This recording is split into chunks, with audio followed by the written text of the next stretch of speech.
Doutora Joyce é médica aposentada da UFRJ e do Ministério da Saúde, construiu a política de atenção integral à pessoa com doença falciforme no Brasil, enquanto estava no Ministério da Saúde na coordenação de sangue e, antes de ir para essa coordenação, ela iniciou os primeiros passos junto com Kátia Mota e comigo, Clarice Lobo, da política aqui no estado do Rio de Janeiro. A Solange, que nos provocou nessa empreitada, Solange Mota, é assistente social e de saúde, formada pela UERJ, ela é preceptora de residência do Serviço Social do Hemorrio e é mestranda da UFRJ no programa de saúde coletiva. É um prazer estar aqui com vocês. Nossa apresentação vai ter uma duração de 1 hora. Inicialmente, a doutora Joyce vai colocar os pontos da saúde da população negra e da doença falciforme e o SUS. Nosso foco é o passado, entender o presente para poder identificar o que a gente consegue pontuar no futuro. Então, Joyce, por favor, você tem 20 minutos iniciais para a sua discussão.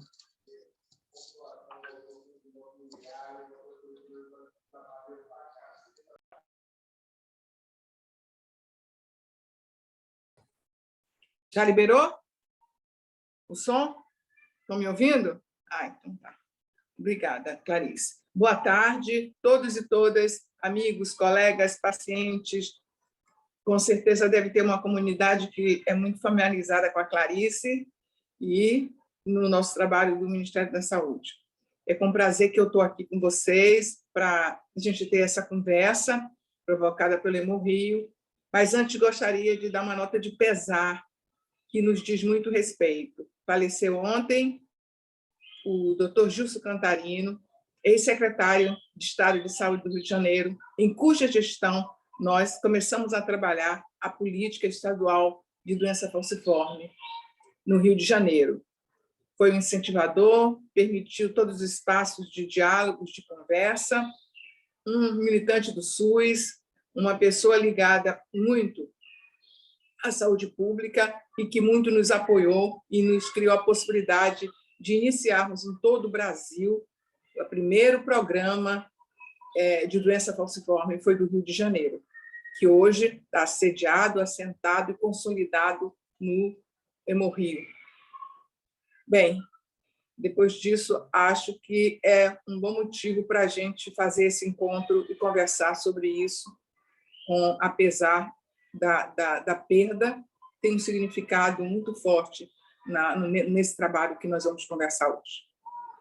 Bem, eu gostaria de, nesses 20 minutos, fazer rapidamente um histórico do passado, né?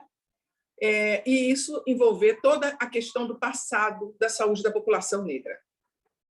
Quando os povos do continente africano chegaram aqui, eles chegaram em navios negreiros, atravessando o Atlântico, com uma perda grande, mas muito grande, dessa população sequestrada para ser escravizada nos continentes. Vamos tomar um exemplo, já que estamos no Rio de Janeiro, chegavam ali no Observatório Valongo, para quem é do Rio, deve conhecer, se não conhece, deveria ir conhecer. Essa população chegava ali e essa população era submetida ao que nós podemos chamar de um exame médico, uma avaliação da qualidade do que eles chamavam, não de pessoas, mas de peças. As peças eram examinadas e existe um acervo enorme do que nós chamamos hoje de prontuários dessas peças. Identificadas, idade, pesos e detalhes de saúde, essas peças eram, então, estabelecidos valores, preço de mercado. E assim chegavam. E esse tempo que passavam ficavam alocadas em espaços naquela região que hoje o Rio chama de Pequena África, que vai do Valongo à Praça da Harmonia, onde tem o Instituto Pretos Novos. Essa população ficava ali.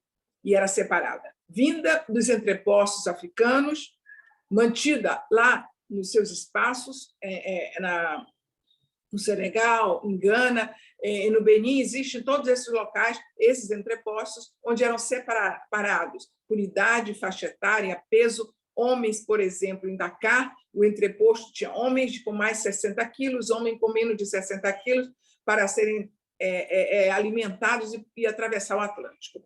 O historiador Laurentino Gomes fala naquele livro, A Escravidão, primeiro volume, do detalhe de que houve uma necessidade para não se perder tantas peças no trajeto, de que se cultivasse uma melhor alimentação ou melhores cuidados nessa travessia. E acho que quem nunca leu esse livro seria bom, porque essa travessia está bem trabalhada pelo professor Laurentino, que fez um excelente trabalho. Então, estamos falando de saúde, né? De pessoas que eram atravessadas, sequestradas, atravessam o Atlântico, chegam ali. As duas primeiras coisas que temos observação sobre doença da população negra, nós temos duas. Primeiro, o banzo. Essas pessoas, essas peças, ficavam no espaço ali no Valongo, ali sequestradas, e ali morriam pessoas. E ficavam os corpos ali dentro. Esse é um relato dos documentos que a professora historiadora Cláudia Vitalino está debruçada sobre esses trabalhos, relatando esse período. Depois, claro, os que morriam eram jogados naquele espaço, hoje, onde está o Instituto Pretos Novos, que foi descoberto, né? E ali se achou o tamanho de um campo de futebol, ossos quebrados e queimados. E a Universidade Federal do Rio de Janeiro se debruçou tanto para identificar quem eram essas pessoas que estavam ali. Eram homens, mulheres, jovens, em geral com a faixa etária de 20 anos, tinha crianças, tinha outras idades também, mas, em geral, na faixa de 15 anos. E aí foi descoberto por uma pessoa que comprou uma casa, foi fazer obra e achou os ossos lá embaixo, e, por ser uma pessoa muito comprometida com a vida, Mercedes Guimarães foi atrás e conseguiu, dali, descobrir. É um espaço do tamanho de um campo de futebol. E lá tem dejetos, tem ossos e mais ossos. Descobriu-se um único cadáver inteiro de uma mulher de 20 anos que recebe o nome de Baquita, que é o nome de uma santa do Sudão, uma santa africana. Bem, esse material que a professora Cláudia Vitalino mostra são os primeiros dados que temos sobre saúde dessa população que veio para cá. O banzo aparece, o banzo é identificado como uma depressão, quer dizer, sequestrados, colocados entre corpos mortos, enquanto esperavam seus exames médicos para irem para o mercado. Daí por diante, não temos mais relatos de qualquer coisa que diga respeito à saúde dessa população. Décadas se passam e, em determinados momentos de epidemia, é que vem aparecer essa população como sendo alvo de alguma ação necessária, na época da varíola e depois na gripe espanhola. Mas, antes, qualquer ausência de informação, qualquer ausência de trabalho que falasse do que seriam ou políticas públicas ou existências de doença. Elas aparecem num conjunto. Todo o tempo que pode ser relatado, principalmente pelos saberes das religiões de matrizes africanas, são as doenças que as pessoas tinham, que eram tratadas a partir desses saberes, com folhas, com chás, com ervas. Isso é um acervo muito grande que os terreiros de matrizes africanos, os estudiosos, a professora Wanda Machado, o professor Jairo Pereira, têm muitas informações sobre essa ancestralidade trazida e praticada no âmbito não do Estado, no âmbito dos grupos. No século XIX, surge na Bahia a Irmandade da Boa Morte. A festa da Boa Morte acontece em agosto, 15 de agosto, em torno do dia de Nossa Senhora da Glória. E o que é a Irmandade da Boa Morte? Foram mulheres negras que se organizaram vendendo quitutes, algumas já alforriadas, outras não, a maioria, para poder dar uma morte digna às pessoas. Por quê? Assim como aqui no Rio de Janeiro, os corpos eram jogados naquele vale grande, né? Aquela valão que hoje, ali embaixo, é a Praça da Harmonia e o Instituto Pretos Novos, nos outros locais eram abandonados os corpos de africanos mortos, escravos, e isso não é uma morte digna, muito menos na cultura iorubá, na cultura africana dos vários pontos do continente. Então, eu sou da cidade onde isso foi um foco muito importante. A minha família, por parte de pai, é de Cachoeira de São Félix. Então, todo ano, em Cachoeira de São Félix, tem a festa da Irmandade da Boa Morte, onde mulheres se reuniram para juntar o dinheiro para enterrar os corpos daqueles que eram jogados. Eu não sei, eu não vivi minha infância aqui no Rio de Janeiro, mas lá na Bahia, em Salvador, a gente encontrava cachorros na rua, né? A gente hoje já não encontra animais mortos que ficam ali. Antes eram corpos de negros que eram abandonados. Morreu, jogava para lá. Então, essas mulheres, em vários pontos da Bahia, e principalmente na região do Recôncavo, se reuniram para dar uma boa morte a essas pessoas cujos corpos eram abandonados. E isso foram objetos de muita perseguição. E a tia Seata, aquela que no Rio de Janeiro todo mundo conhece, que é uma mãe do samba, tem a escola Tia Seata e do samba, ela foi foragida da Bahia porque as pessoas eram perseguidas. Mas lá em Salvador, lá na Bahia, a Irmandade da Boa Morte foi acolhida no Recôncavo. E a igreja acolheu esse movimento e depois, com o tempo, né, com a abolição da escravatura e outras situações sanitárias, esses corpos não mais apareciam, e mais a festividade, todo o museu, é uma festa muito bonita, quem tiver uma chance de ir lá, em agosto, é uma semana de festa, e entender e ver que é de uma beleza muito grande. É uma festa da Igreja Católica agregada a uma organização chamada Irmandade da Boa Morte, que hoje tem um museu, tem uma fundação, e que está muito bem descrita em um manual feito pelo então governador Jacques Wagner, fez um material, vou mostrar aqui. É linda, a capa é essa, é muito bonito, é tudo sobre a Irmandade da Boa Morte, de Cachoeira, de São Félix. Bem, então é isso que temos sobre a saúde da população negra. Lá em 1945, o professor Gessé Acioli nos traz a doença falciforme, né? O primeiro relato na Bahia, com um geneticista médico da Universidade Federal da Bahia, Gessé Acioli, que descreve a doença falciforme, né? Numa família, 15 pessoas de diferentes famílias, e aí aparece uma coisa ligada à população negra, né? Os Estados Unidos, em 1910, já tinha esse relato. Então, o relato dessa presença no Brasil se passa em 1945. Ao longo do tempo, nunca se trabalhou nada que se voltasse para esse recorte racial, nada que se voltasse para qualquer outra situação. Bem, na década de 70, começa o PNI, o nosso tão falado Plano Nacional de Imunização, quando essa ação é para toda a população, vacinar, se construir a prevenção das doenças infecto-contagiosas. Daí entra toda a população. E na década de 70, Antônio Sérgio Aroca, sanitarista, tem uma tese, que é a primeira de doutorado, onde ele trabalha algo que já estava existindo nos países em desenvolvimento, chamado promoção e prevenção de saúde. E a partir desse olhar da medicina preventiva, na década de 70, ainda estávamos no regime militar, né, onde alguns projetos eram trabalhados, né, independente de haver uma política de governo, mas havia pessoas que se debruçavam sobre a saúde pública.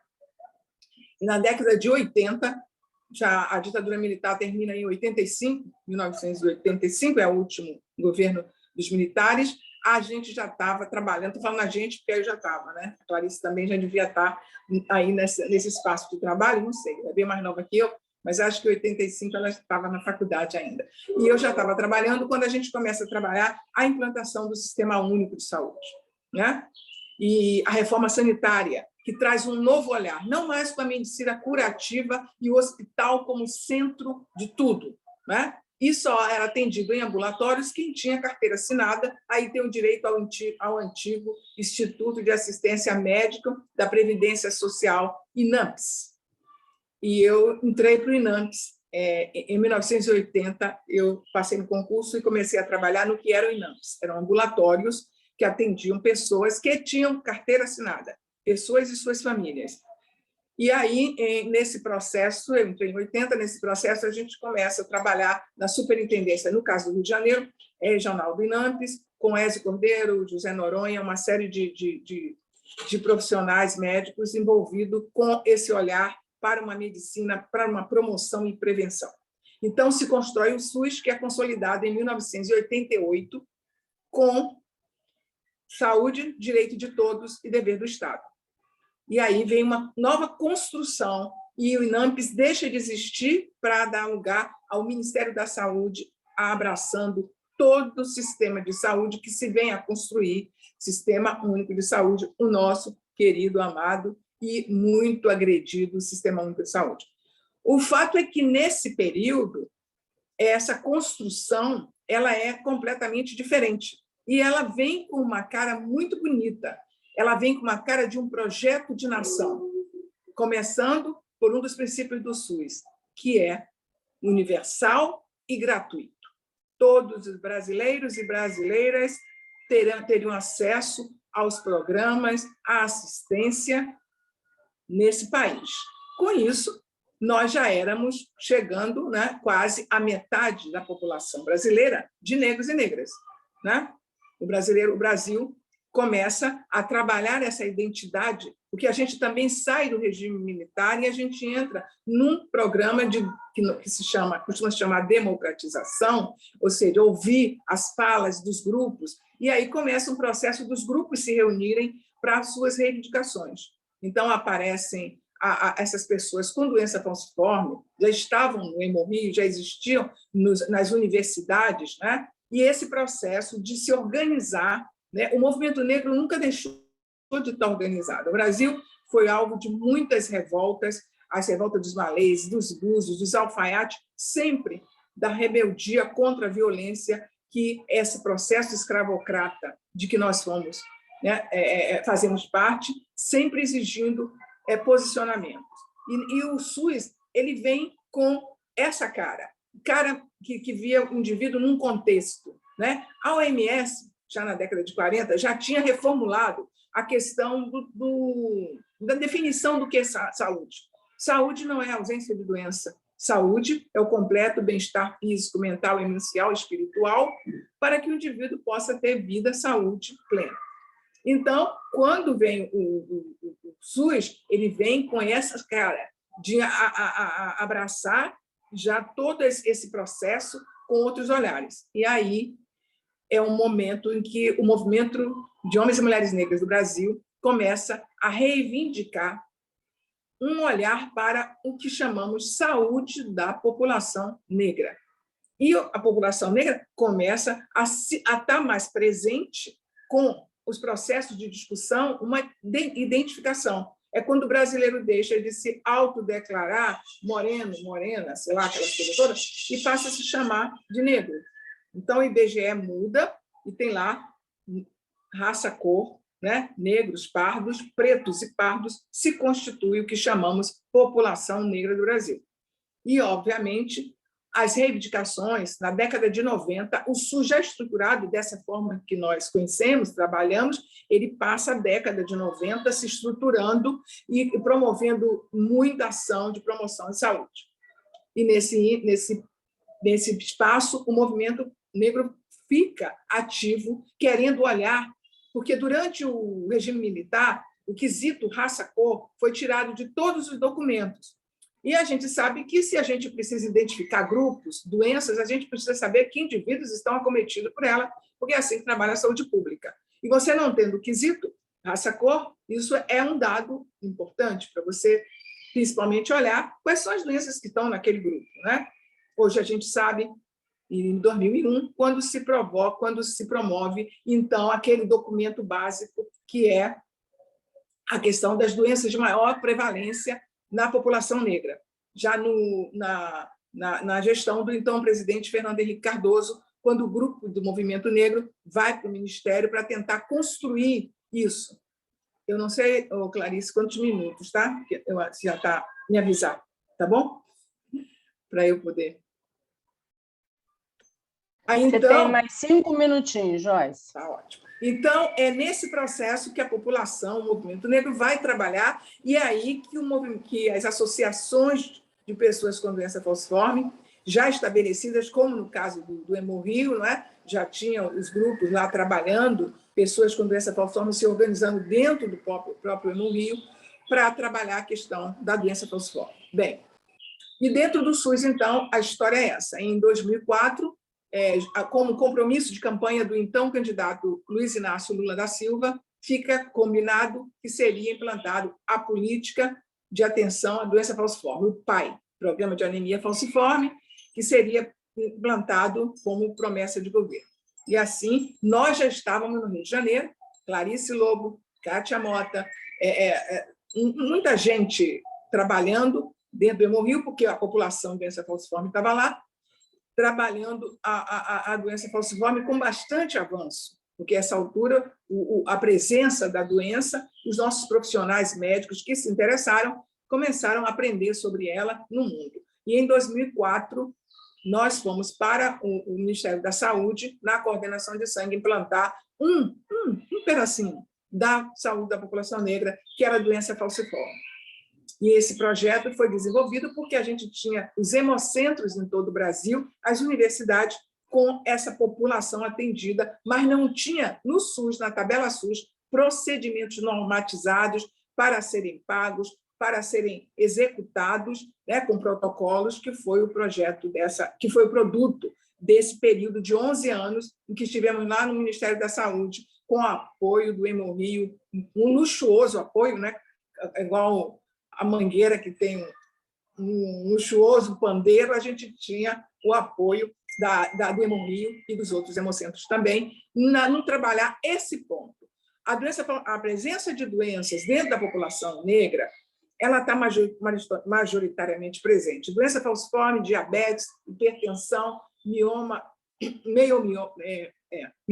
uterino das mulheres, leiomioma, G6PD, está faltando uma, hipertensão gravídica. Isso foi detectado, mesmo sem termos a identificação raça, isso foi identificado para esse primeiro documento, vocês podem achar na Biblioteca Virtual de Saúde, mostrando o que se encontrou nessa população. Isso só de doenças físicas, porque o alcoolismo, os distúrbios mentais, essas outras não foram olhadas nesse momento, mas que têm um enorme impacto de uma população. Então, nesse cenário, se construiu também uma política de atenção integral à saúde da população negra, que não teve o mesmo sucesso da doença falciforme, de se estender, de construir protocolos. Ela ficou parada, né? Porque não houve, porque a história que acaba acontecendo, né? O golpe de 2016, em que sofre um impacto as ações de saúde, ela ficou parada, não continuou, e hoje nós estamos aí vivendo a pandemia, vivendo a importância do SUS, a importância do Programa Nacional de Imunização, e cada dia mais, quando o Brasil sai, né, deixa de habitar o mapa da fome, né, a gente tem um cenário. Hoje o Brasil volta para o mapa da fome, não é? Nós estamos hoje integrando um contingente em que, se não há comida, não há saúde. E quem é a população mais pobre do Brasil? Os grupos negros, né? Quem é a maior população? População negra, 55,7%. Então, é nesse cenário de fome, de desemprego, de pandemia, que nós estamos vivendo, e quem é impactado por isso? Quem foi que morreu mais de Covid? Já está escrito, população negra.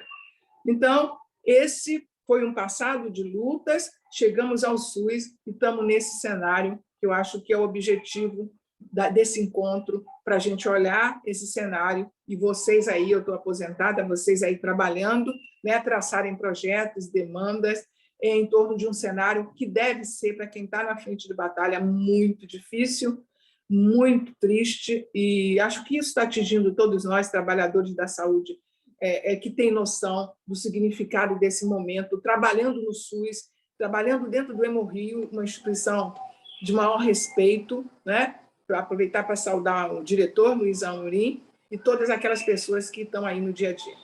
Acho que Já tá de bom Obrigada, tamanho, né? Joyce. Foi ótimo, mas a gente ainda vai voltar de novo, né? Tá legal. Vou passar a palavra para a Solange para ela falar sobre saúde da população negra, doença falciforme e SUS no hoje, né? A gente fez um apanhado com as coisas que a Joyce falou, a importância de todos os projetos que foram desenvolvidos nos 10 anos, mais de 10 anos que Joyce esteve no Ministério da Saúde, construindo a política com todos os atores presentes, médicos, outros colaboradores, com todo o Brasil sendo acolhido dentro desse grupo técnico e com a presença do usuário. Então, acho que assim, foi um grande exercício de cidadania, foi um grande exercício de SUS, né? Então, eu vou passar para Solange poder discutir um pouco como estamos no hoje. Solange, por favor. Boa tarde, gente. Como a doutora Clarice falou, meu nome é Solange Mota. Hoje eu sou uma das pessoas que se debruça sobre o estudo, né, da anemia falciforme. Então, é um prazer, né, antes de tudo, estar aqui junto com essas duas mulheres que são importantíssimas para todas as ações que já ocorreram até hoje, né, todo o arcabouço normativo que existe, a participação, né, tanto da doutora Joyce como da doutora Clarice, foram essenciais. Então, a gente tem muitas leituras, muitos textos produzidos, né, em torno dessas duas pessoas que são importantíssimos para estar discutindo a doença falciforme. Então, eu trabalho aqui no Rio, sou assistente social e faço parte também da coordenação de residência, da equipe de coordenação de residência aqui do Hemorrio. E para nós, né, nós, na verdade, provocamos, de certa maneira, esse encontro, porque a gente tem também, no momento, né, residentes se debruçando, né, sobre a discussão da anemia falciforme. Então, hoje a gente tem um movimento nesse sentido, nós temos várias produções também na internet, né, falando, pesquisadores e tudo mais, grupos de trabalhos construídos nesse sentido.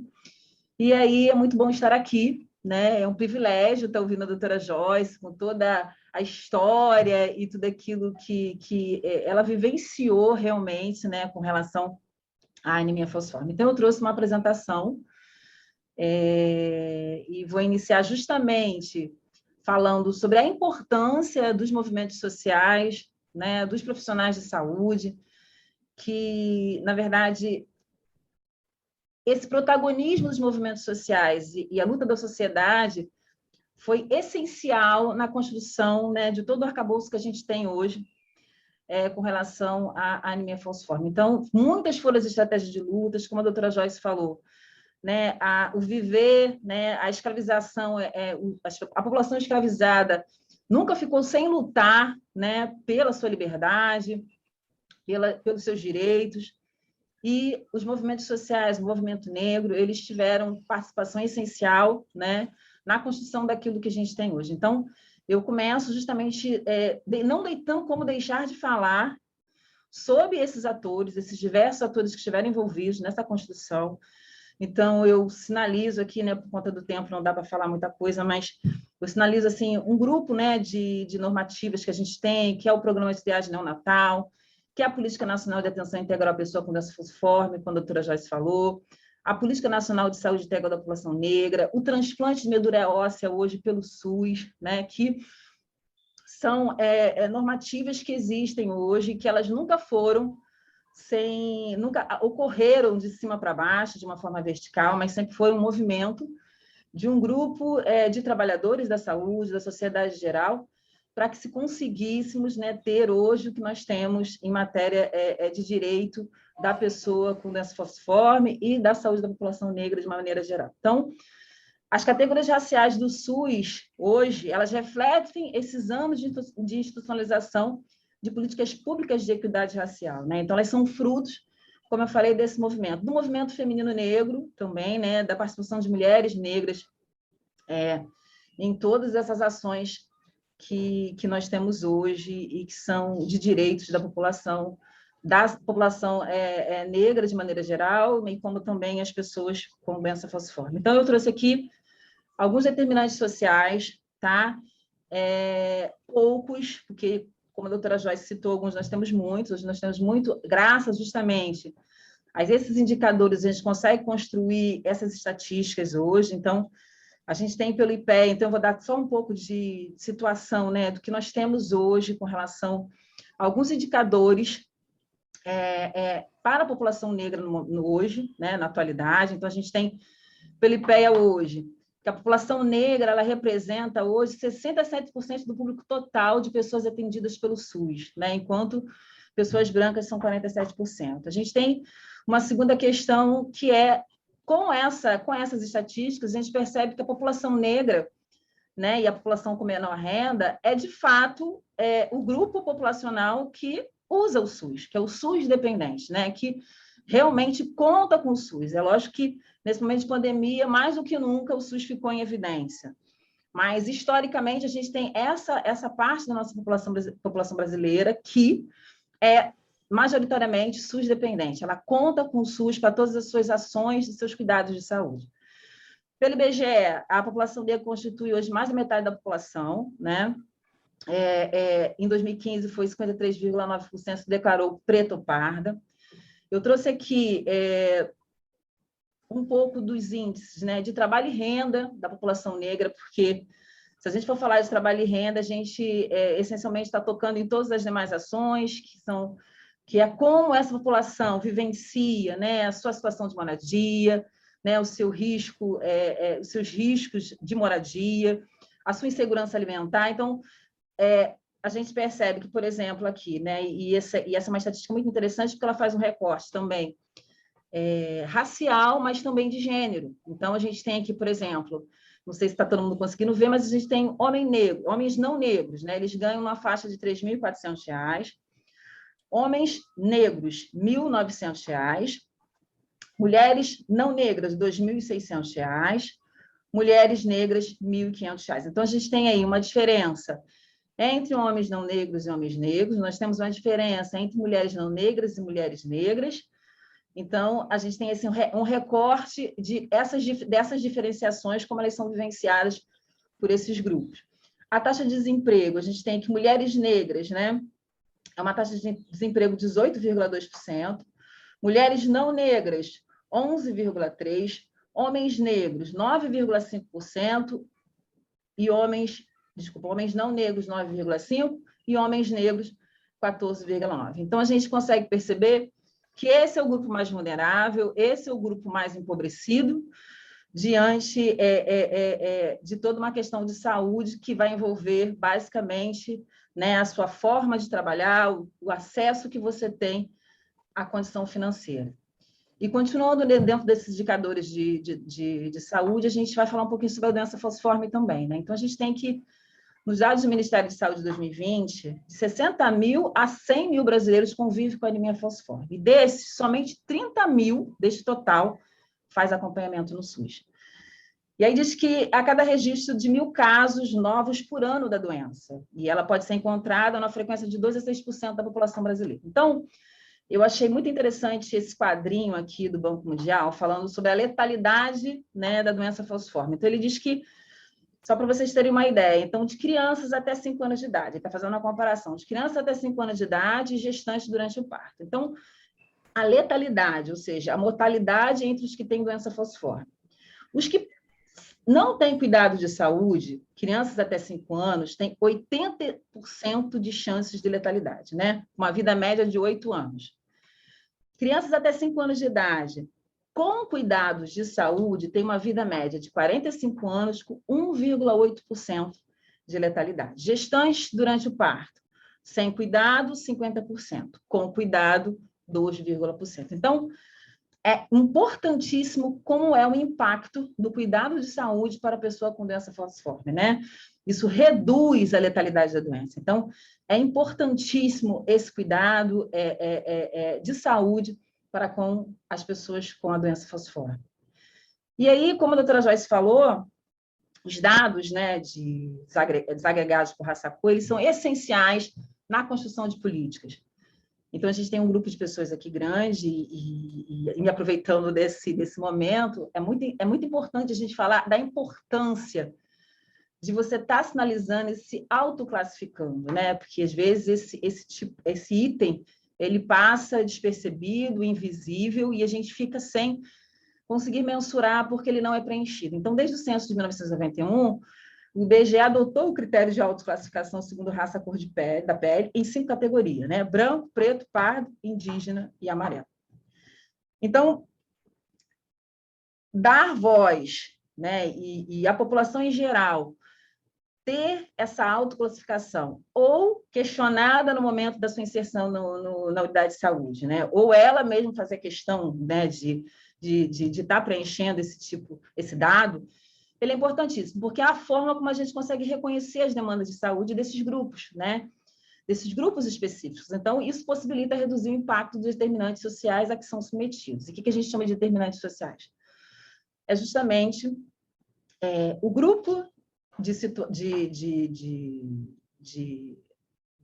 situações, né, que produzem doença. Então, a gente sabe que saúde não é somente ausência de doença, como a doutora Joyce falou, mas existe um grupo de situações que impactam na saúde da população. Então, desde habitações inadequadas, falta de saneamento básico, e já é, através de estudos, demonstrado que a proporção maior entre pretos e pardos que possuem esses tipos de condicionantes, né, de determinantes. Então, a gente sabe que a gente tem uma população que, há vários dados, né, mas eu não trouxe aqui porque não haveria tempo, que tem o maior grupo inserido na informalidade, então eu coloquei esse desenhozinho assim, representando realmente como é a inserção dessa população, e aí a gente vai falar da população preta e parda de maneira geral, mas também desse, né, usuário que está aqui no hospital, que também, às vezes, não consegue uma inserção no mercado e ele faz uso desse recurso que é a informalidade. Então, a gente tem, né, o ambulante, a gente tem o processo de uberização que hoje tem acontecido, e a gente, como chama de processo de uberização, não somente o Uber, né, que é uma forma, mas a gente está falando também do iFood, do Rap, né, de várias formas de trabalho hoje que a gente vê, que está no mercado e que não tem nenhum tipo de condições, né, de direitos, no sentido de direitos trabalhistas, proteção de direitos trabalhistas. Então, esse grupo, né, o mais inserido nesses tipos de inserção trabalhista, né, inseridos nesses grupos de trabalho. Então, os dados da PNAD diz que os brancos ganham 73,9% mais do que os pretos e pardos, e os homens ganham, em média, 27,1% mais do que as mulheres. Então, não tem o que se discutir sobre a relevância e a importância de discutir, né, a saúde da população negra mais do que nunca e do que todos os tempos. E principalmente nesse momento de pandemia. Como a doutora Joyce falou, nós vivenciamos situações muito críticas, né, e a gente pode falar não somente, né, porque a saúde foi o grupo que não teve como estar, né, se isolando, então nós não paramos em momento algum de estar trabalhando, mesmo em meio ao ponto culminante da pandemia, onde quase ninguém sabia sobre nada, e trabalhando com essa população, né? E a gente, dentro do Demovil, nós realmente atendemos um grupo grande de pessoas com doença falciforme, e tudo foi instantaneamente um grande medo para todos, né? A contaminação, as formas de trabalho, as formas de proteção, enfim, foi um momento de muita crise. E aí eu trouxe para a gente estar observando um estudo, né? Hoje nós já temos produções a respeito da Covid e a saúde da população negra, né? A pandemia e a saúde da população. Então, a gente tem o grupo de trabalho Racismo e Saúde da Abrasco, né? Que fez, assim, recentemente, né? Produziu alguns textos falando que o quesito raça-cor, no primeiro momento, né? da Covid-19, ele ainda não constava, ainda que constasse nas fichas de notificação, né, da síndrome gripal, ele não foi elegível, né? Então, a gente ficou, em primeiro momento, sem ter esse dado em evidência. E aí, esse grupo, né, de trabalho, justamente com a Coalização Negra, com a Sociedade Brasileira de Médicos, de Família e Comunidade, eles conseguem ter um posicionamento e, assim, tá? chamando a atenção para essa situação, né, de que nesses boletins ainda que constasse, não estava sendo elegível, tá? Esse quesito raça-cor. E mesmo assim, né, nos seus estudos, esse grupo de trabalho ele fala que há uma incompletude desses dados. E aí a gente volta para estar falando, como a doutora Joyce falou, da importância da construção e do fornecimento desses dados, eles estarem bem evidenciados para que a gente possa embasar políticas para esses grupos, né? Então, e aí eu começo a falar sobre a pandemia, a saúde da população negra e o racismo. A gente sabe que a anemia falciforme, historicamente, como a doutora Joyce trouxe, ela fundamentou em muitos momentos, né, mais do que nunca, a exclusão da população negra na sociedade, porque além de ter o seu corpo, né, racializado, ele ainda tinha uma doença crônica e que foi negligenciada durante muitos anos, no sentido de ter como garantia de direito cuidados de saúde para a anemia falciforme e para a doença falciforme de maneira geral. Então, sempre existiu uma estigmatização que foi resultante dessas dificuldades, né? O que a gente colheu anos depois, ou nos últimos anos, né, e colhe até hoje, é um resultado de um conjunto de dificuldades, né, políticas, econômicas e sociais que a população negra sofre historicamente. E aí, o racismo é um determinante social, tá? Segundo a Organização Mundial de Saúde, nos processos de adoecimento de morte da população negra. Então, os impactos, né, na saúde e as formas de enfrentamento, bem como a interseccionalidade, ou seja, o gênero, a classe, são fatores que impactam na saúde da população negra. Tá? Então, a gente tem a questão da inserção no mercado de trabalho, como ela ocorre, a inserção do gênero masculino, do gênero, né, feminino e outros mais, mas que também sofrem racismos. Tá? A gente tem as privações sociais de moradia, saneamento, educação, emprego, renda, elas foram agutizadas nesse momento de pandemia. Então, a gente sabe que os cuidados da pandemia, eles exigiam sempre, né, isolamento. Às vezes você vai ter uma população que mora intergeracional, né, são várias pessoas numa mesma casa, e como você conseguir ter nesse momento o isolamento numa casa, né, de um cômodo com várias pessoas morando nelas.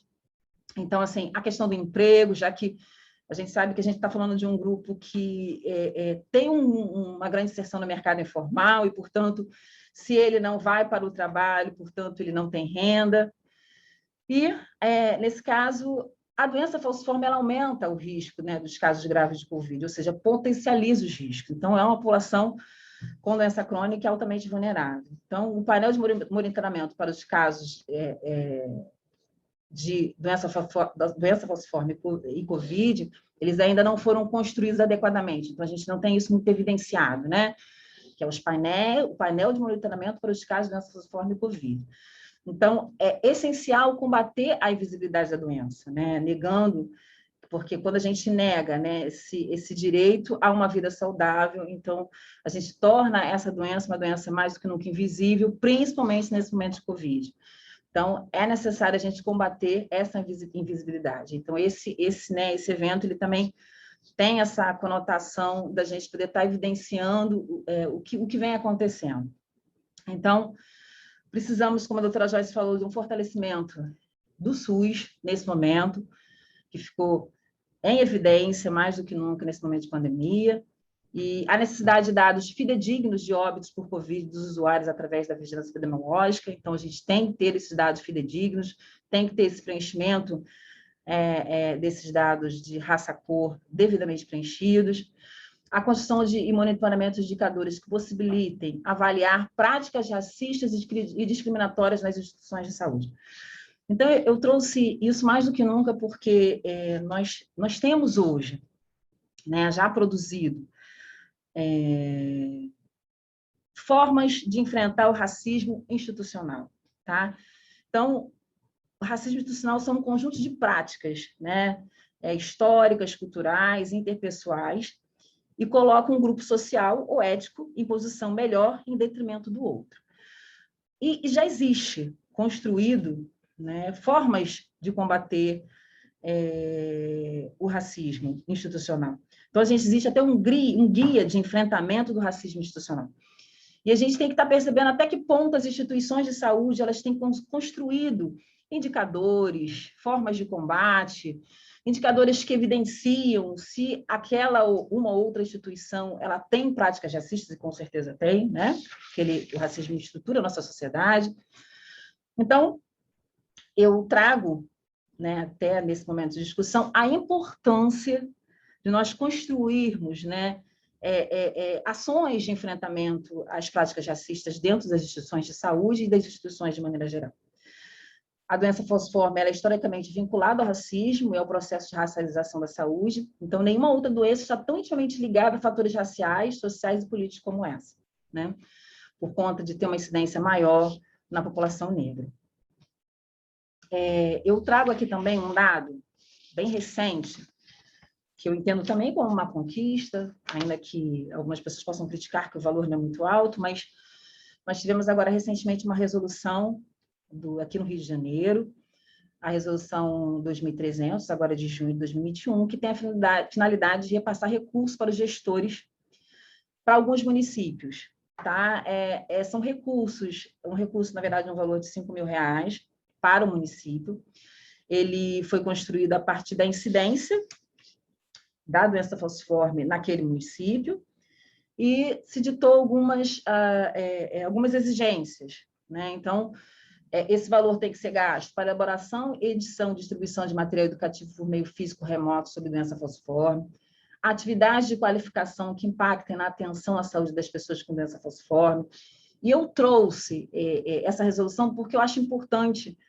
Tem algumas pessoas, né, representantes dos seus municípios, que tentem visualizar se está tendo alguma ação, né, diferenciada no seu município, que tenha a ver com a doença falciforme, porque a gente tem um grupo aí razoável de municípios que foram abrangidos com essa resolução, né? Eu coloquei aqui em forma de metropolitana 1, metropolitana 2, Norte, Serrana e Noroeste, porque ia ficar muito grande, mas eu cito assim, Belford Roxo, Duque de Caxias, o próprio Rio de Janeiro, Campos de Goytacazes, Macaé, Macuco, Iracema, Porciúncula, são municípios, citei só alguns, gente, mas são municípios que foram contemplados com essa resolução, que é bem recente, e eu acho importante essa participação popular, ou seja, a sociedade visualizando as ações de saúde em prol da doença falciforme ou a própria saúde da população negra, para que a gente, de alguma maneira, consiga denunciar através de canais o que não está ocorrendo ou o que está ocorrendo, porque, pelo que eu tenho estudado e avaliado, a participação da sociedade, dos profissionais de saúde, ela é essencial para a garantia de direitos. E aí, nas considerações finais, eu trago que a pandemia ela evidencia, né, a negligência para o grupo populacional mais vulnerável, historicamente falando, né? Incorre em maiores dificuldades de acesso e cuidado de saúde e risco de óbito. Então, a gente tem pessoas com doenças crônicas, de maneira geral, e pessoas com doença falciforme, elas têm um maior risco de óbito, e a gente sabe que a gente tem um SUS subfinanciado, né? Que enfrenta várias crises, e há uma necessidade de fortalecimento do SUS e principalmente a ampliação da participação social. Então, eu vejo que esse é um tema muito caro, enquanto, né, mulher negra, e que também, de alguma forma, né, e de todas as formas, depende do SUS. Nesse momento de Covid, boa parte da população dependeu do SUS, depende hoje para questões de vacinação. Então, evidenciou-se hoje, né, foi muito, muito importante, muitas das vezes, os nossos ministros de saúde, com a roupinha do SUS, mas que isso, né, tem que, mais do que nunca, se centrar em maiores financiamentos, em valorização do nosso sistema de saúde, mais do que vestir a camisa do SUS. Então, eu cito também verificar a realidade da rede de atenção que vem sendo disponibilizada, a rede de atenção que vem sendo disponibilizada para as pessoas com doença falciforme, e a gente está falando da atenção básica, como é que a atenção básica e qual é, né, o projeto dentro da atenção básica para a doença falciforme. A gente sabe que tem os seus problemas. Então, enfim, eu penso que com esse momento a gente pode estar de alguma maneira, sinalizando, construindo, falando, discutindo e evidenciando a importância da saúde da população negra, da doença falciforme, enfim, e do SUS e a valorização do SUS em todos os âmbitos. E é isso. Muito obrigada.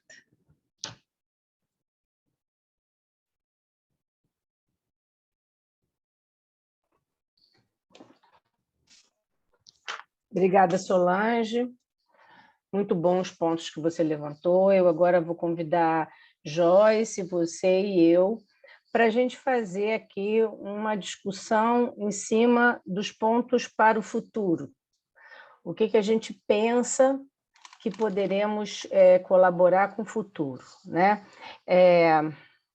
Eu vou começar falando aqui alguns pontos que eu acho que merecem ser pontuados para reflexão.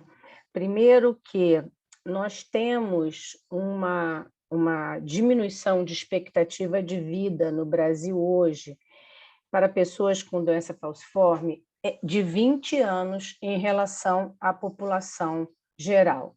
Essa diminuição de expectativa ela está calculada antes da Covid, e, na verdade, ela sinaliza para nós que, mesmo com atenção, a gente ainda precisa evoluir muito. Os nossos números não são muito diferentes dos números de países desenvolvidos. Entretanto, a nossa idade média do óbito no Brasil ainda é menor do que nos países do hemisfério norte, por exemplo, na Europa e nos Estados Unidos. A pessoa com doença falciforme também tem uma expectativa de vida 20 anos menor, em média, mas com uma idade no óbito maior.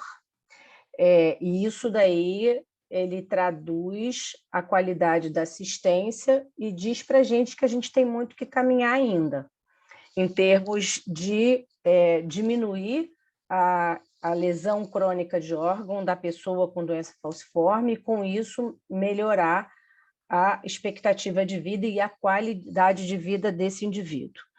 Depois eu queria pontuar um pouco o que aconteceu com a Covid, né?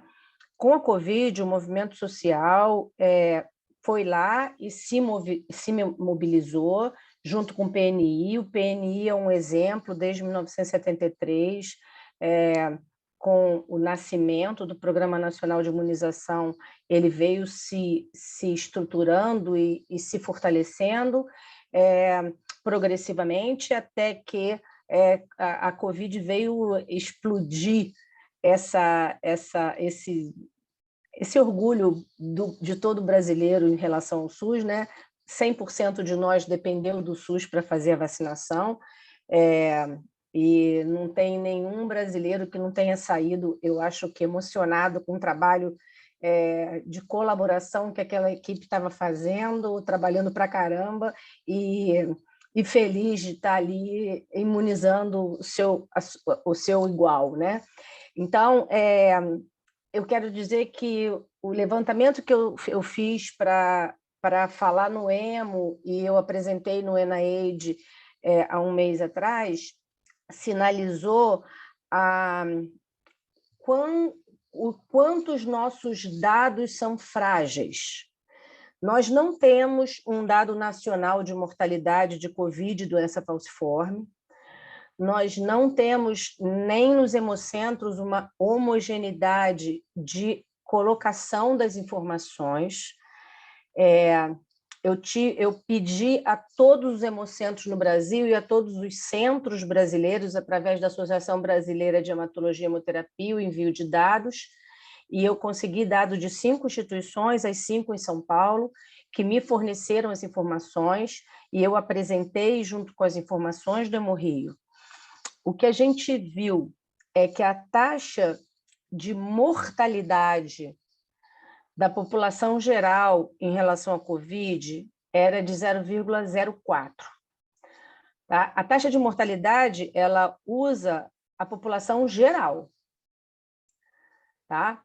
E quando a gente fala de Covid e doença falciforme, com os dados do Hemorrio e com os dados que a gente conseguiu dessas 5 instituições, a mortalidade passou para 0,4, ou seja, 10 vezes mais.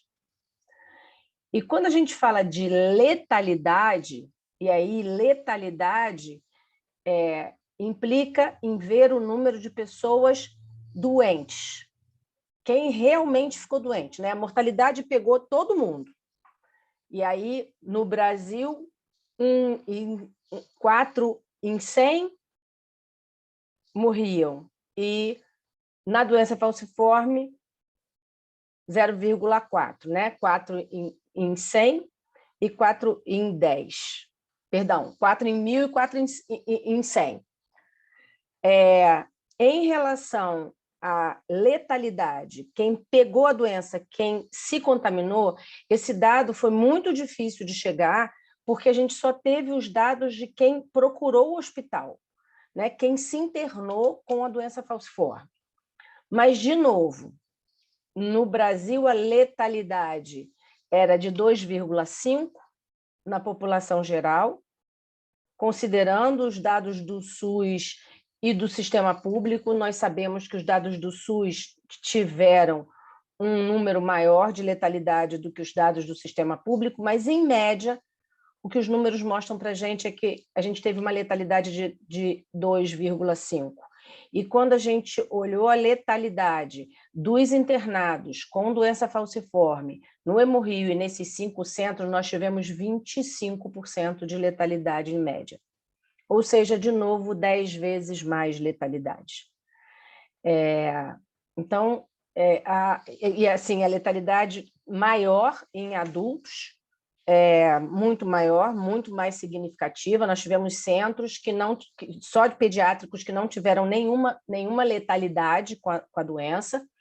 Agora, eu chamo a atenção também que nós tivemos, no Hemorrio, por exemplo, mortalidade de criança porque demorou a vir, por exemplo, para uma transfusão pós sequestro esplênico. Então, chegou em sequestro de novo, atrasou a vinda por causa da Covid e acabou falecendo por conta disso. Quer dizer, são perdas indiretas da Covid, não necessariamente que a pessoa estava com Covid ou que a família estava com Covid, mas a falta de assistência que a Covid provocou também agravou a nossa taxa de mortalidade. Então, neste ano, e eu vou dizer que é nesses 16 meses que eu analisei, de março de 2020 a agosto de 2021, nós tivemos um aumento de 0,4% da mortalidade no Hemorrio. Nosso número histórico é 0,61, 0,66, 0,65. Em 2019 foi 0,61 a nossa taxa de mortalidade entre pessoas com doença falciforme. Quando eu analisei a mortalidade de todas as pessoas que morreram e que estavam com Covid negativa, elas continuavam sendo 0,62. Então, a mortalidade da doença falciforme em si não teria sido afetada. Mas quando a gente soma o 0,45% de mortalidade de pessoas que tiveram Covid, nós passamos a ter uma taxa de mortalidade nesse período de 1,06%. Então, está aí, assim, é grosseiro esse número, porque ele pode não trazer completamente quem morreu, porque podem ter pacientes falecidos fora da unidade, pacientes que tiveram Covid e que não vieram para internação nessa unidade, não foram computados. Então, esses números podem não ser reais, 100% reais. E eles só seriam reais se a gente conseguisse, através do SIM, por exemplo, que é o Sistema Nacional de Mortalidade, identificar todos os CIDs de Covid e de doença falciforme, por exemplo. Esse trabalho, eu creio que deveria ser um trabalho bem importante a ser feito. Eu também tentei, sabe, mobilizar as associações e a nossa federação, para ver se eles conseguiam, através dos pacientes identificar os óbitos, eu não tive resposta nenhuma. Então, assim, essa invisibilidade, ela não ela parece que ela é uma coisa que a gente meio que se acostuma e a gente não briga tanto para quebrar essa invisibilidade. Eu fiquei assim surpresa quando os pacientes não me informaram. Quando me informavam dados assim: aqui eu tive mas aqui é quantos? Aqui é de que idade? Aqui é o quê? Então, assim, essa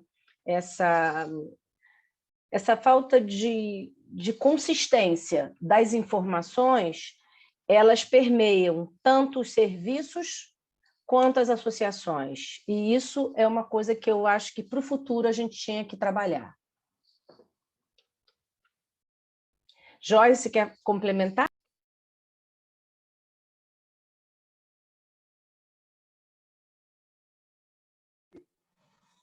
Olha só, eu tô perplexa, Clarice, com o que você está contando, porque a gente...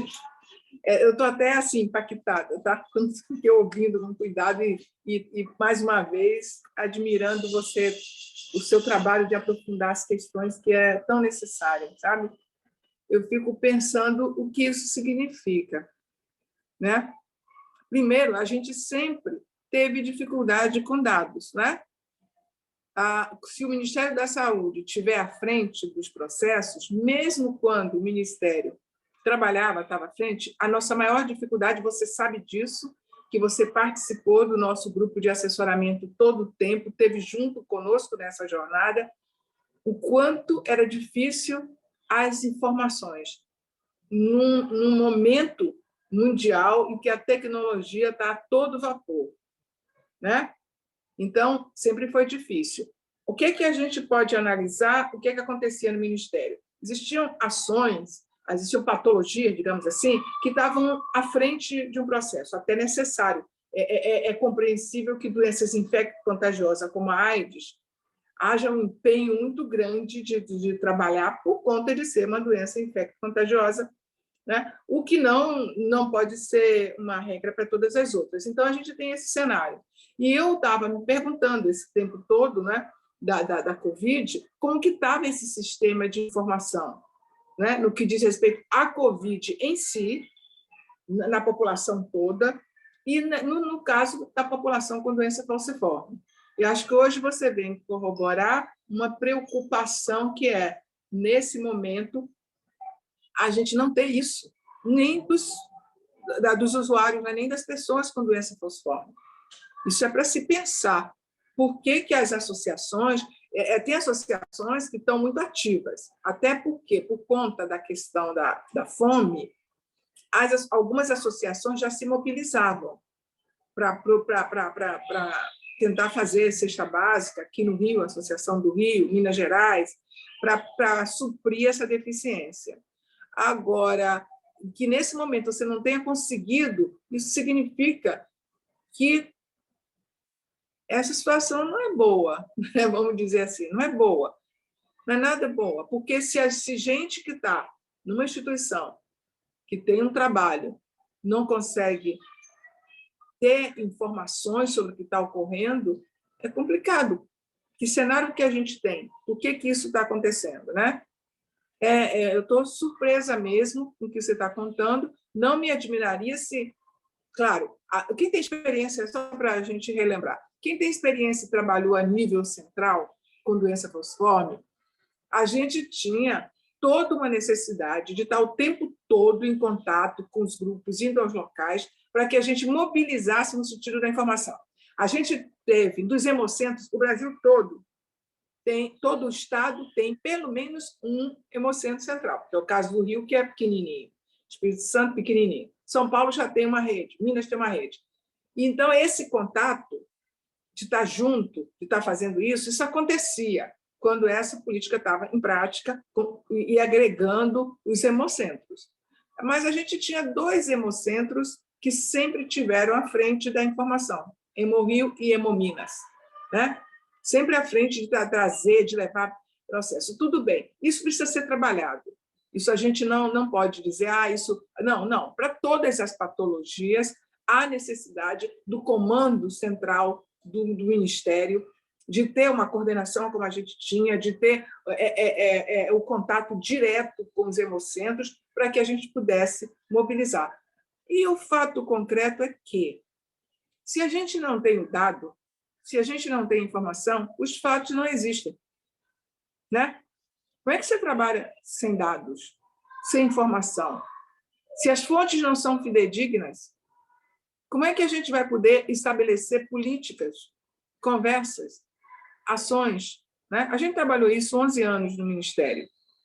E isso sempre foi um grande nó. E carece muito de um trabalho. Então, quando a gente queria umas coisas maiores de estudo, a gente pedia para o Hemorio, pedia para o Hemominas, e a gente conseguia traçar um referencial. Então, eu vejo essa situação não nova, tá? Não é nova, mas, nesse momento, num estado extremo de gravidade. Né? Qual é a conversa que a gente pode estabelecer políticas, pode estabelecer trabalhos a serem feitos, mas se a gente não está ali com o dado monitorando, é complicado, né? Muito complicado. E eu sei o quanto a Clarice é zelosa e quanto ela se interessa, quanto ela gosta desse tipo de trabalho, que foi sempre um trabalho que ela fez. Ela coletar dados, ela ter todas essas informações, e foi isso que gerou a qualidade da assistência do Hemorio e de muitos outros locais, né? Que isso tem impacto. Então, eu imagino que essa carência é muito grave. É grave, é triste, mas eu juro que não estava esperando outra coisa, não. Tá? E outro ponto que eu queria levantar, já que a gente está falando de futuro, é uma questão que a gente teve uma oportunidade durante esse ano de pandemia. Essa oportunidade ela ocorre por conta de uma questão qualquer do Ministério em termos de compra de vacina da Pneumo 13, onde foi comprado uma quantidade de vacinas um pouco maior do que aquela que começou a sair. Não porque tenha havido nenhum erro de cálculo, não estou colocando isso, mas sim por conta da pandemia. A pandemia fez com que as pessoas parassem de procurar as vacinas, parassem de ir aos postos, e o Ministério começou a vislumbrar a possibilidade de vacinas serem perdidas, vacinas Pneumo 13 serem perdidas. E ele, então, refez já este ano 3 portarias, a última vence em 30 de novembro agora, incluindo pessoas com doença falciforme entre os grupos que podem ir aos CRIs e se vacinarem com a Pneumo 13.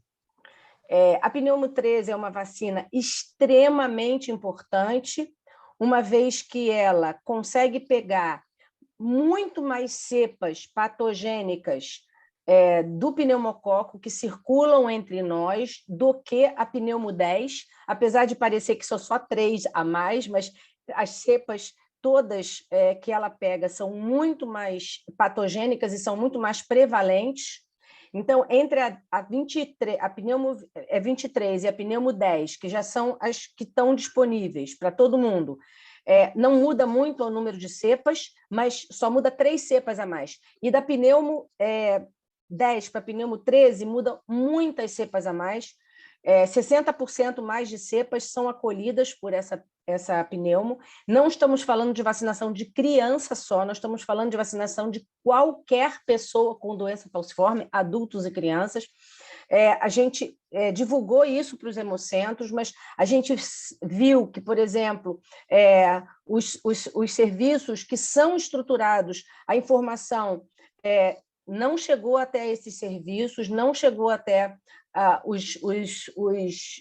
por exemplo, os hospitais federais não sabiam dessa informação. Eu, pessoalmente, que divulguei essa informação para eles, eles não sabiam. Apesar da gente ter alertado quanto à necessidade de fazer uma divulgação ampla, mas como foi falado no CONASEMES, aí a gente achou que sabendo com as ASEMs ia saber, mas não é assim, a gente sabe que não chega a informação na ponta com tanta facilidade.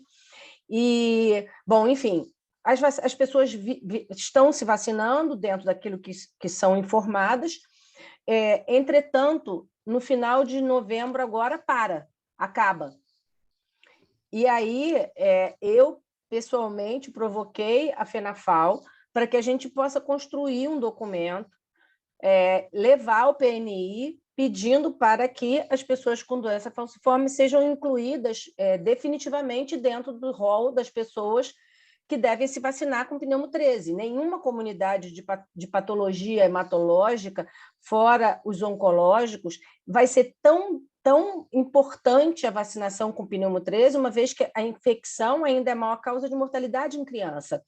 E a infecção em adulto com pneumococo, ela é letal da mesma forma, e ela ocorre muito rapidamente, a septicemia muito rapidamente com o adulto, e principalmente o adulto com comorbidade, que é o adulto com a doença falciforme, que já tem doença renal, que já tem doença hepática, doença pulmonar. Então, esse é um outro ponto para a gente acolher nesse nosso futuro de organização da sociedade, organização da BHH e da Sociedade Brasileira de Imunização, no sentido de acolher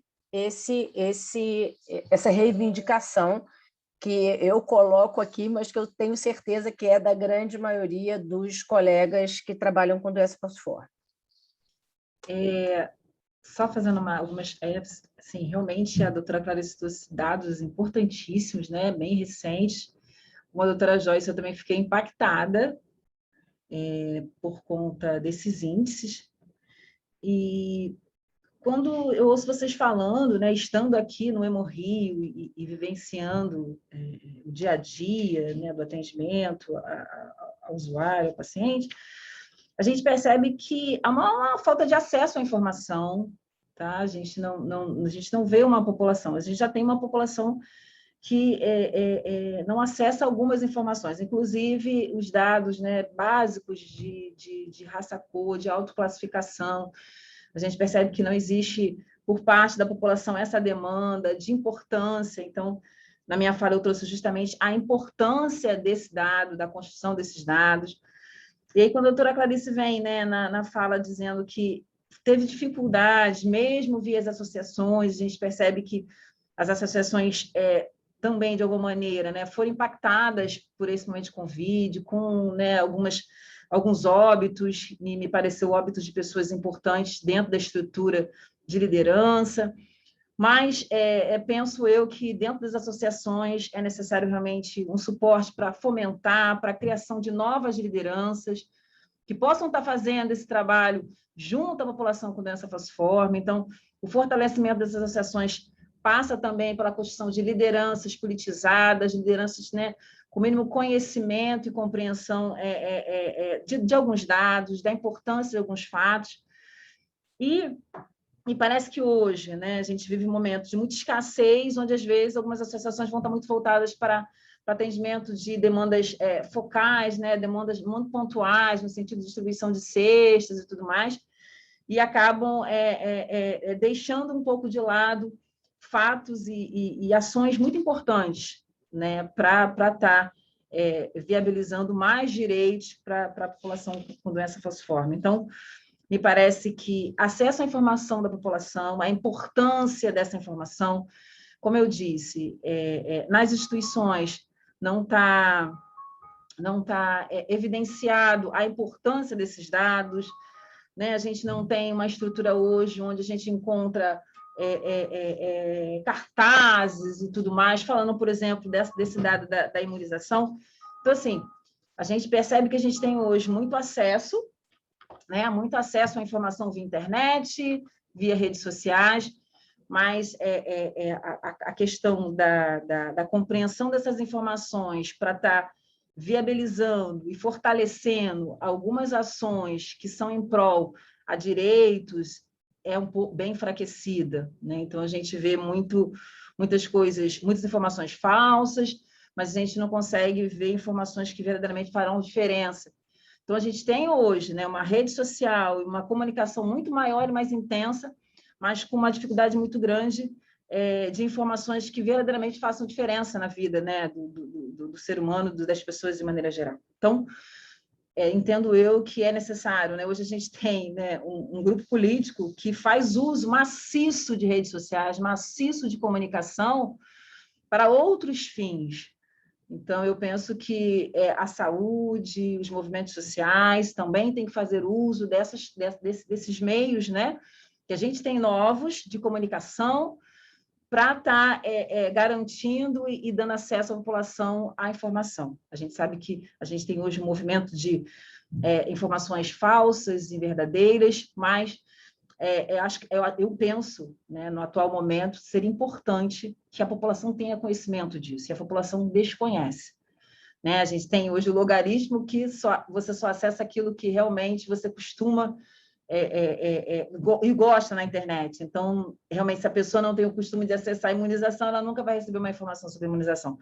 Mas o que a gente tem hoje, a nível, além de redes sociais e dentro dos hemocentros, para estar tentando publicizar isso, eu penso que tem que ser utilizado e ter também recurso para isso também, né? Ter recurso voltado nesse sentido. Então, essas informações que a doutora Clarice trouxe, eu fico muito preocupada, porque a gente soube aqui, né? Então, assim, eu penso que esses dados precisam ser bem mais socializados, de maneira que a população, de maneira geral, consiga ter acesso a essa informação, ver a importância desse tipo de informação e também as associações e tudo mais, para que a gente consiga, talvez, produzir algum tipo de mudança numa população que está muito preocupada no momento com a fome, com a miséria, e esquecendo que esses dados também são importantes até mesmo para que a gente consiga garantir algumas ações importantes e de direitos, né?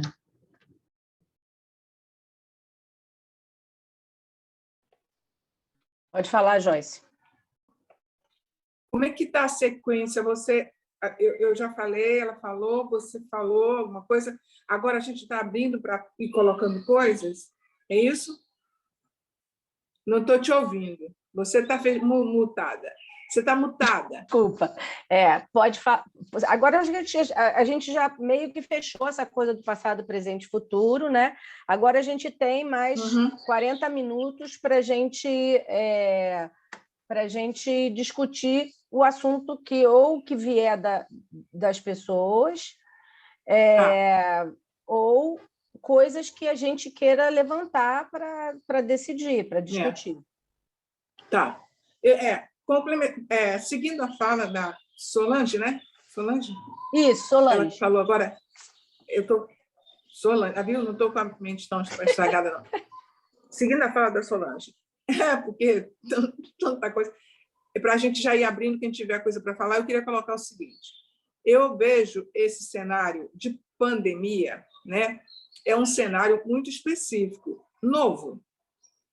A gente, essa geração, a minha, da Clarice e outras mais, nunca pegaram uma pandemia, né? É o primeiro momento em que a gente se depara com uma situação dessa. E o que é pior, né? Às vezes é chato a gente falar de coisa desagradável, mas eu acho que a gente precisa até pegar essa realidade para a gente poder dizer. A gente pegou num mau momento, porque quem é que define essas coisas? É uma pandemia num mau momento, porque eu não posso deixar de falar que o Ministério da Saúde, onde eu trabalhei, lá em Brasília, por 11 anos, e o resto aqui no Rio de Janeiro, junto com as secretarias, esse momento é muito ruim. A gente já sabe das dificuldades políticas, quanto tempo a gente demorou para implantar um programa e coisa de dificuldade. Existia, mas a gente tinha duas coisas. Primeiro, a gente tinha um ministério com todas as críticas que a gente possa fazer, mas existia um comando, né? Tinha um comando das ações. A experiência que eu acho emblemática é a questão do sangue, a segurança do sangue, para que a gente está no Hemolívio. Foi um processo com comando, né, central, Anvisa, com gente que eu conheci no trabalho, de uma garra, uma qualificação com todos os obstáculos e dificuldades, imagina a segurança do sangue no Brasil. É um trabalho exemplar, né? É uma referência. Hoje, a gente não tem no Ministério da Saúde profissionais qualificados para estar à frente de qualquer processo. Qualquer processo a gente não tem. A coordenação do sangue de Brasília, ela não existe. Ela existe lá, o espaço com as pessoas lá. E a função do Estado, do Ministério da Saúde, é ele quem dá o tom, é ele quem mostra para onde vai, para o bem ou para o mal. A gente já teve, nesse período que a gente estava na coordenação, trabalhando, e Clarice já está há muito tempo, porque ela sempre esteve ligada ao Hemorrio, o processo de trabalho depende do coordenador. Não depende nem muito lá de cima, é mais de quem está ali que está fazendo o trabalho. Então, me permita citar nome, mas quando você tem um Genovês, que foi a última experiência de coordenação, você tem o Guilherme Genovês, que é uma pessoa comprometida, está ali, tem comando e faz o trabalho. Então, esse momento é difícil para os hemocentros, é difícil para... Agora, se não tendo no Ministério esse foco, não tem projeto político, não tem gente no comando, né?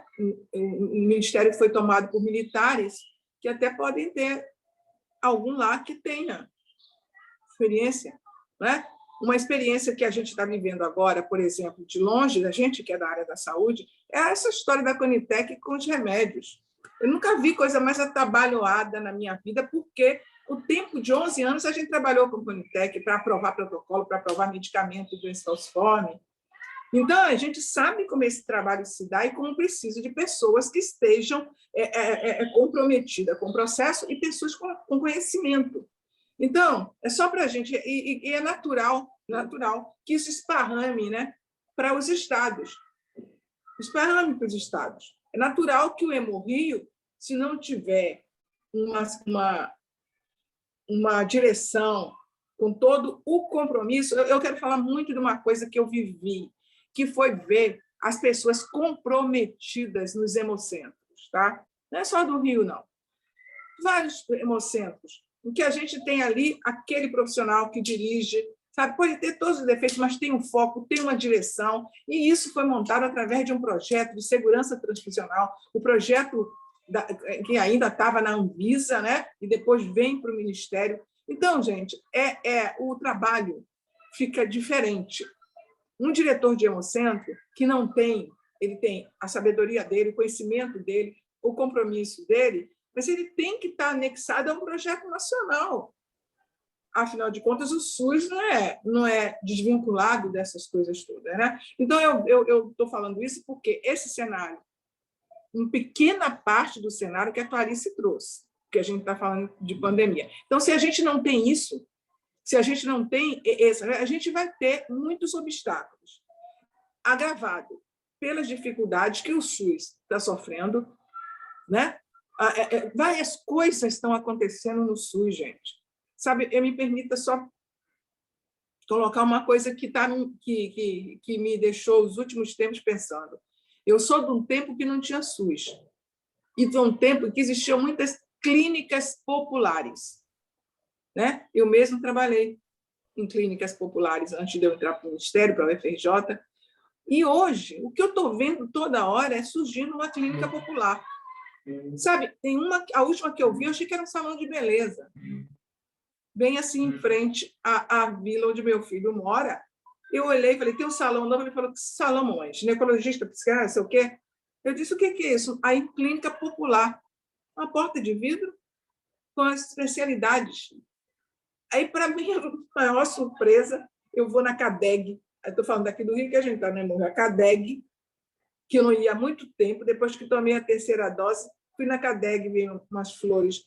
Eu passo e olho uma casa daquelas coloniais de São Cristóvão, bonita, em branco e azul. Achei que era um posto de saúde, clínica popular. Entendeu? E aí vamos. E pasme. Tem gente... Vou fazer aqui uma inconfidência das cotas. Médicos negros que querem fazer clínicas populares para a população negra.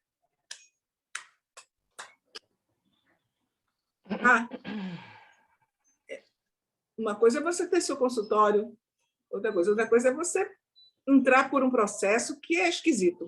Para mim, é esquisito. Tá?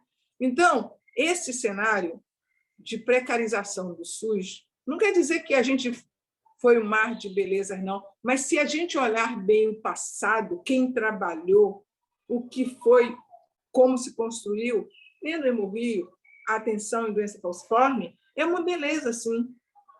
Então, a gente tem que discutir um futuro, eu acho que o importante é a gente olhar. É óbvio que esse momento, né, primeiro das perdas que as pessoas tiveram, dos medos que nós fomos acometidos, da nossa insegurança no conhecimento, né? Porque não é possível a gente que trabalhou, pelo menos eu com Clarice, né? Mais de 11 anos, discutindo as medicações para a doença falciforme, sabe? O cuidado que era, as pesquisas, como elas eram feitas, até ir para a aprovação, é um processo muito delicado e de muito comprometimento. E a gente estava com uma doença totalmente nova, em que a gente precisava de muita gente empenhada. A gente precisava que o Ministério da Saúde tivesse um comando de uma equipe dos melhores que a gente tem, o que a gente tem. Profissionais, infectologista, virologista, tudo, para a gente ter um comando. Então, só para encerrar, eu fico vendo que essas dificuldades que Clarice está trazendo, acho que deve ter mais coisa. A Clarice só trouxe um pedacinho. Deve ter mais coisa que ela não acha que não vale a pena contar. É um impacto grande. A população tá hoje, quando alguém fala, vou falar uma coisa para vocês. Quando alguém fala em saúde da população negra hoje, que me chama para conversar, eu só fico me perguntando. Só existe uma questão hoje, gente, desculpe. É a fome. Porque sem a fome, sem comida, o que resta às pessoas? E as pessoas com doença falciforme são pobres, estão desempregadas. Não tem, já é um sacrifício sair, se deslocar para ir ao Hemorrio, porque nem sempre tem o dinheiro para sair de Nova Iguaçu, de São João de Meriti, para ir lá. A gente teve uma experiência com um trabalho de feridas que o Hemorrio fez, né? Tem que ir lá na casa para poder cuidar. São ações que carecem de uma série de funções para que a gente possa dar uma atenção. Aí você pode até ir lá, mas não, as pessoas não têm comida. Então, primeira coisa que bate é não tem comida. A Dreminas, a Associação de Minas, o trabalho da Dreminas está sendo coletar cesta básica para poder dar comida para os associados. Entendeu? Então, é a fome que está entendendo. Então, quando eu penso assim, poxa, e aí? É uma situação muito nova para a gente, muito nova. O SUS sendo destruído, a fome e a pandemia. Muito, muito nova. Então, eu não quero dizer com isso que a gente tem nada para fazer, não. Eu acho que a gente deve ter muita coisa para fazer, que a gente vai precisar se juntar, formar núcleos, né, para estar junto, para ver que ações cada um de nós pode fazer, como, no caso de vocês, trabalhadores do SUS. Não vejo como faço. Mas, Clarice, você está mutada. Quem trabalhou no SUS não é vocês, trabalhadores do SUS. Quem trabalhou no SUS, a mosquinha mordeu, minha filha, é SUS a vida toda. Eu queria só, complementando essa sua fala, eu sei que foi uma pandemia, eu sei que a gente ficou assustado, eu sei que isso tudo, só que vários países se organizaram. E aí, eu estive lá nesse encontro do ENAIDS com uma mulher da Índia. Você quer um impacto maior do que na Índia? E ela tinha dados nacionais, que poderiam ser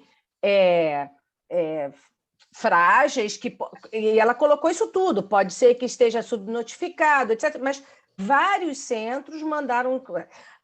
Os Estados Unidos têm dados nacionais. A França tem dados nacionais, a Inglaterra tem dados nacionais e o Brasil não tem dados nacionais. Eu apresentei os dados do Hemorrio, que foram computados por mim e pela doutora Patrícia Moura, através do livro de óbitos do Hemorrio, através da taxa de internação de doença falciforme, nós fomos buscando. Eu sei que tem planilhas que o doutor Luiz e Ana Maria Mack, vários outros colegas estão trabalhando nessa informação, mas eu não usei a informação deles, porque já é um trabalho paralelo deles que eles estão fazendo. O trabalho que nós fizemos foi obtido com a informática, com as informações de prontuário, etc. E foram obtidos da doutora Patrícia, garimpando os dados junto comigo.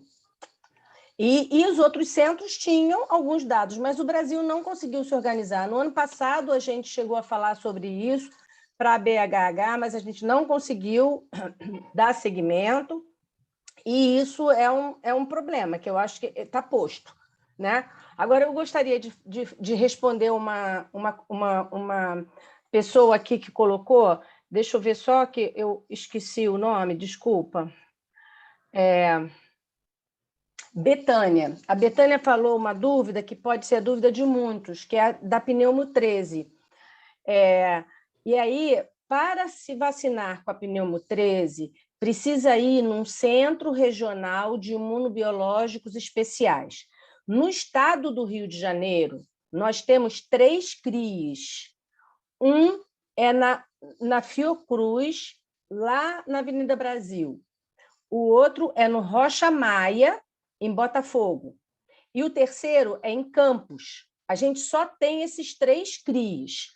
Então, a pessoa que tem doença falciforme precisa levar um atestado que tem doença falciforme? Se tiver algum documento que seja a LME da hidroxiureia, que está escrito lá a cópia que tem doença falciforme, que seja uma carteirinha, que seja alguma marcação. Agora, não levar nada é um risco do colega que esteja no CRI ter dúvidas quanto a isso. Se for ser difícil para ir ao médico, para pegar esse atestado, vá com aquilo que você tem, ou um resultado de exame, ou uma receita antiga, alguma coisa que diga que você tem doença falciforme.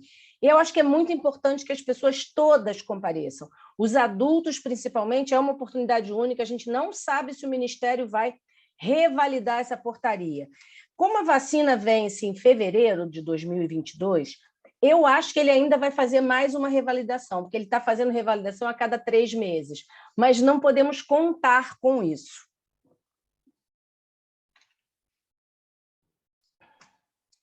Assim, doutora Joyce, foi muito importante essa avaliação de como realmente a saúde, e hoje nós temos uma privatização da saúde de vários segmentos, para as várias faixas etárias, né? Então, se você ganha um valor maior, você tem um plano de saúde, né, de mais renome, e outros vão ter a clínica popular, e isso vai, e mais é muito importante, aí teria que fazer uma pesquisa para ver, mas é impressionante como você tem, né, esse usuário, principalmente com doença falciforme, né, com doença crônica, ele não sente muita vontade de estar sendo atendido nessas clínicas. Então, você vê assim, constantemente a pessoa falar: mas eu fui lá ele não me atendeu direito, não. Ele não entende nada do que eu tenho, não entende nada do que eu passo, e acaba se reportando ao Hemorrio, né? E a gente costuma até dizer que,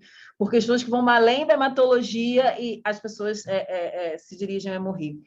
Então, para o portador de doença crônica, às vezes ele tem isso como um recurso, porque no processo de centralização ele não tem esse acesso viabilizado via, né, a clínica da família, que às vezes não vai ter um clínico que também não compreende a doença falciforme. Aí, às vezes, você tem um ou outro pontualmente que faz um pagamento desses né, planos populares, mas, no fim de tudo, ele desesperadamente ele corre para o Hemorrio, porque tem muito medo, né, de como vai ser esse atendimento. Você tem relatos de pessoas que foram muito mal atendidas, né, que realmente há um desconhecimento, não somente né, no privado, mas também no próprio público, nas UPAs, nas emergências, que às vezes faz um atendimento em que o próprio usuário vai dizer que ele não soube medicar da forma correta. Então, a gente vê isso constantemente. e esses planos, às vezes, não vão assim, abarcar muito as necessidades das pessoas com doença falciforme, pelo menos não no momento em que ele estiver realmente numa crise de dor, muito preocupado com o que ele está vivenciando. Mas, assim, mais uma fala importantíssima de como nós precisamos de uma gestão muito voltada, muito comprometida, e realmente nós não temos. Quando a gente vai falar de dados que não são evidentes na anemia falciforme, a gente falar que dados da própria pandemia, que foram muito confusos, que foram construídos de maneira escassa, de maneira sofrida, né? A própria construção dos dados da pandemia, da quantidade de mortos, às vezes você via o próprio Ministério invertendo as formas das contagens. Então, assim, vivemos realmente um momento muito complicado. A senhora falou tudo. Hoje, a gente tem um momento muito complicado em que a gente vivencia várias crises. Hã? Solange, tem um detalhe do que você falou. O Brasil tem 47 milhões de brasileiros e brasileiras que têm direito a plano. Plano do emprego, 27 milhões. Plano próprio que paga, 20 milhões. Tá? E isso eu não sei se esses dados estão atualizados. É possível que seja até menos. E nós temos, então, a nossa população, 180 milhões, que devem ser atendida pelo SUS. Nós não temos um sistema em que os profissionais, a qualificação e os serviços especializados estão dentro do SUS.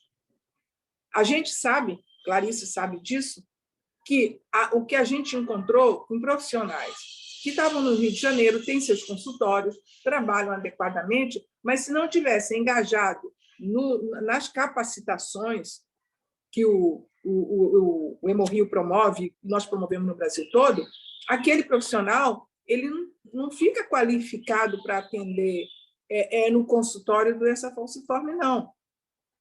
Por quê? Primeiro, porque essa população de 40 milhões pertence a outro segmento social, né? Que pode ir no consultório e pode estar lá.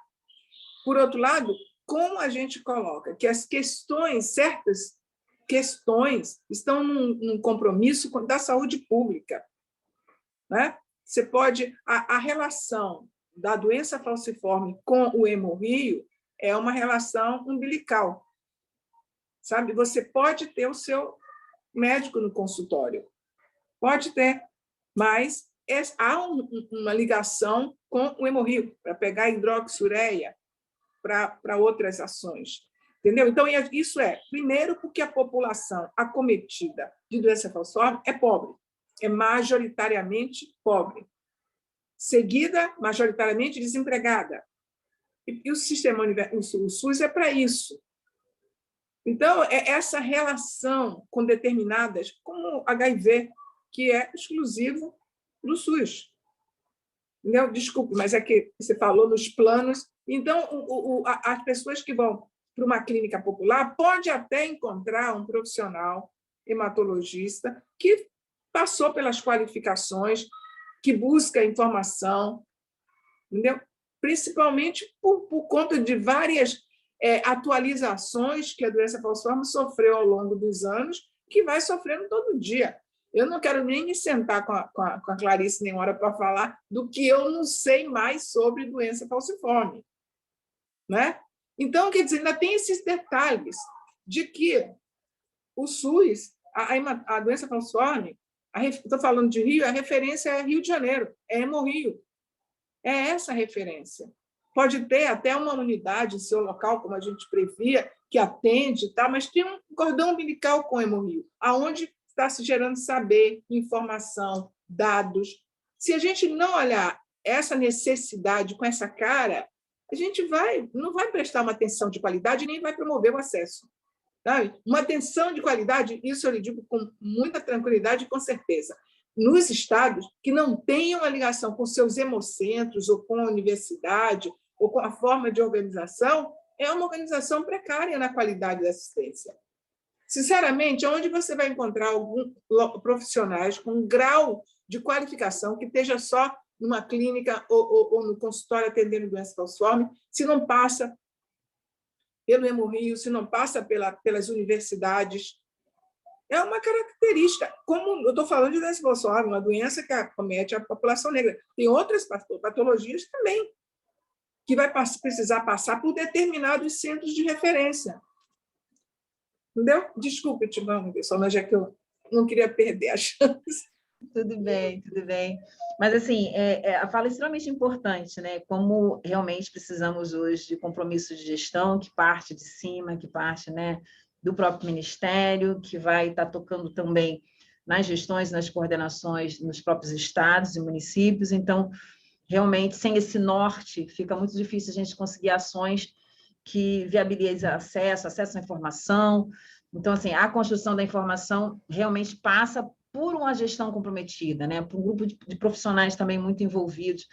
E quando a gente lê e há relatos, a gente vê claramente que na história da doença falciforme, nas conquistas, houve esse grupo, acontecia esse grupo, havia um engajamento de um grupo muito grande, todos voltados realmente para estar viabilizando condições de cuidado em saúde. Então, hoje a gente vive realmente um momento muito difícil, mas eu acredito que a gente está aqui justamente para estar fomentando de alguma maneira, né, luz no fim do túnel, para que, por exemplo, eu penso esse momento importantíssimo. Bom, se a doutora Clarice não estivesse aqui hoje falando sobre, né, essa imunização, como é que esse grupo de pessoas que estão aqui teriam conhecimento disso? Então, nós precisamos de mais momentos como esse, né, para estar conseguindo maior acesso da população a essas informações e a importância da construção dos dados que estão deixando, né, a política, né, de saúde voltada não somente para a doença falciforme, mas também, como a senhora falou, outras doenças também, invisíveis mais do que nunca nesse momento de Covid, mais invisíveis do que nunca, né? Desculpe, mas eu só para falar um pouquinho, porque Solange está provocando, desculpe. Nós estamos falando de doença falciforme. Você sabe, nós estamos falando disso. Dentro da população negra, o diabetes tipo 2, tá? O que eu tenho tido acesso das pessoas é assustador. É assustador.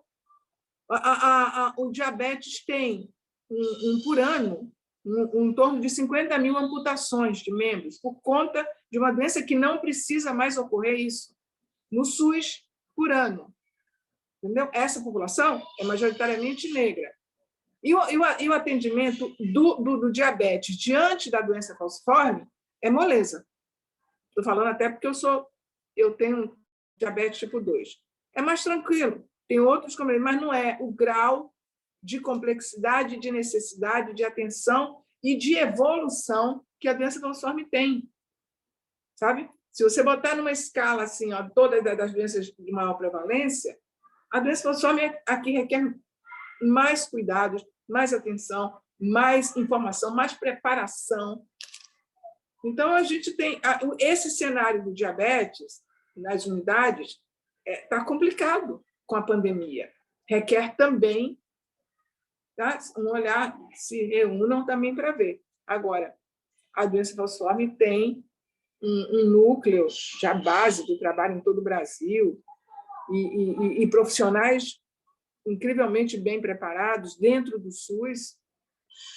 Tem uma possibilidade maior da gente se movimentar para tentar achar alternativa, entendeu? Não estou falando para a gente com desânimo, não. Estou falando só para mostrar que a gente tem uma realidade, como é que vai se fazer, né? Não é só para baixar a bola, não é para tentar pensar mesmo. Gente, a gente está se encaminhando aqui para os minutinhos finais. A gente vai fechar às 16h50. Nós estamos em 16h44. Eu vou dar a fala para a Joyce, depois para a Solange. Vou encerrar. Joyce, quer fazer umas palavras finais, por favor? Tá. Clarice, muito obrigada ao Centro de Estudos do Hemorrio, Solange, por ter buscado isso, e a você, uma companheira de jornada das mais incríveis. Muito obrigada por me trazer para estar junto com vocês. Eu, sempre que puder, estou disponível e agradeço muito ter tido essa oportunidade da gente falar de coisas que a gente está precisando falar, né? a gente está precisando falar, olhar e ter gente como Clarice, sabe, no conhecimento, tendo um espaço para trabalhar. Olha, é uma coisa preciosa. Muito obrigada. Axé para todo mundo. Solange. Assim, mais do que nunca, eu quero agradecer esse momento, né? Muito mais de aprendizado do que de expor qualquer coisa. Então, estar com vocês aqui foi um prazer muito grande para mim. Me sinto privilegiada nesse momento. Agradeço a oportunidade de ter participado, de alguma maneira ter contribuído e também ter aprendido também com tudo que vocês falaram. Então, muito obrigado, Centro de Estudos, obrigado a doutora Joyce e a doutora Clarice por estarem aqui, por estarem colocando as questões, até, né, no caso da doutora Clarice, muito recentes, e que foi essencial, assim, principalmente para mim, que estou me debruçando, né, sobre o estudo da anemia falciforme, da doença falciforme. Então, muito obrigado e agradeço a todos, né, por essa participação. Bem, eu quero compartilhar com vocês que nós tivemos uma audiência de até 126 pessoas durante esse período, de 1h40. Eu acho um número bastante expressivo. A gente tem pessoas de vários lugares, várias pessoas aqui no chat estão agradecendo Joyce, Solange pelas apresentações e participaram perguntando coisas aqui para a gente. Eu acho que foi um espaço importante que Solange provocou. Quando a Simone me ligou para me propor, falei, gente, mas eu não sei isso. Isso aí é Joyce que sabe. Ela, não, mas eu quero que você chame Joyce. Aí, porque eu sou técnica, Joyce que me ensinou sobre racismo, Joyce que me ensinou sobre racismo institucional, lá 20 anos atrás, quando a gente começou a trabalhar, eu achava que eu não tinha nenhum racismo no meu coração, aprendi que eu tinha, e fui aprendendo que eu tinha, que eu fui trabalhar esse racismo, né? Visibilizar ele, e foi assim, várias vezes eu comento sobre a Joyce na minha vida, porque é uma pessoa marcante para mim, na minha formação de pessoa, né? O quanto que a gente aprendeu junto, a trabalhar junto, a compartilhar, a escutar o outro. Trabalhar com a Joyce, para mim, e foi um aprendizado de vida. Né? E aí é muito legal também ver a Solange chegando nesse grupo, e para mim ela é uma criança, né?